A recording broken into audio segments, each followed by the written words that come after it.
Hello friends, నేను మీ పల్లవి. Short వీడియోలో మనం నా యూట్యూబ్ దీని గురించి మాట్లాడుకుంటూ ఉంటాం కదా.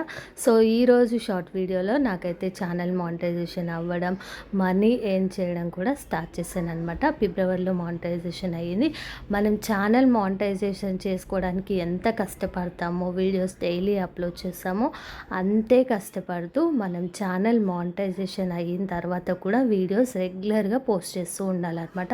మానిటైజేషన్ అయిపోయింది కదా, ఇంకేంటి ఎప్పుడైనా వీడియోస్ పెట్టుకోవచ్చులే అని అస్సలు అనుకోవద్దండి.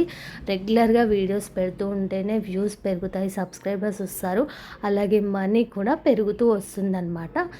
సో ఇప్పటివరకు నేనైతే చాలా కష్టపడ్డానండి. ఇక మీదట కూడా ఖచ్చితంగా కష్టపడుతూ ఇష్టంతో పనిచేస్తూ వీడియోస్ పోస్ట్ చేస్తాను అనమాట. ఒక్కటే చెప్తున్నానండి, ఎవరైనా యూట్యూబ్ ఛానల్ స్టార్ట్ చేయాలి అనుకుంటే మీరు ముందు కంటెంట్ తీసుకోండి. ఏ కంటెంట్ మీద చేయాలనుకుంటున్నారో సో అది డిసైడ్ అయిన తర్వాత రెగ్యులర్గా దాని మీదే వీడియోస్ చేయండి, పోస్ట్ చేయండి, పోస్టులు పెట్టండి, షార్ట్ వీడియోస్ పెట్టండి. షార్ట్ వీడియోకి షార్ట్ వీడియో లాగా, లెంతీ వీడియోకి లెంతీ వీడియోలోన వీడియో తీసి అప్లోడ్ చేయండి. మ్యూజిక్ అయితే అస్సలు యూస్ చేయకండి. మీ ఓన్ వాయిస్తోనే వీడియోస్ అనేవి అప్లోడ్ చేయండి. ఖచ్చితంగా రీచ్ అనేది పెరుగుతుంది. ఇలా మనం పెట్టగానే వ్యూస్ వేలలో లక్షల్లో రావాలంటే కష్టం అండి. సో పెడుతూ ఉంటేనే వ్యూస్, సబ్స్క్రైబర్స్ వస్తూ ఉంటారు. సో కొంచెం ఓపిక, సహనం అనేది కూడా ఉండాలి మనం యూట్యూబ్ ఛానల్ స్టార్ట్ చేస్తే. సో తప్పకుండా ఇలా ట్రై చేయండి, తప్పకుండా సక్సెస్ అవుతారు యూట్యూబ్లో మనం.